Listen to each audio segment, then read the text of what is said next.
Have you ever tried sculpting in Blender, but you just cannot get the hang of all the tools you have and you cannot figure out what brushes to use for what purpose? Then this course is for you because we are going to explore all the brush and what they do.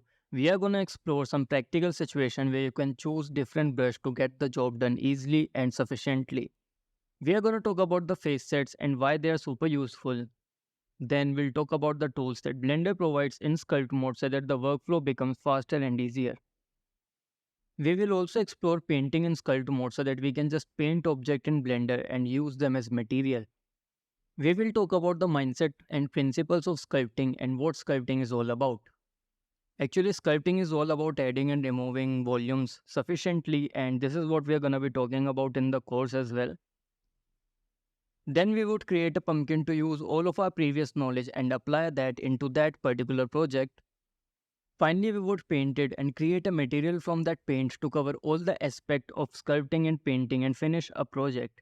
So, if you are a total beginner and want to explore the sculpting, especially sculpting in Blender, then join the course. I'll see you there.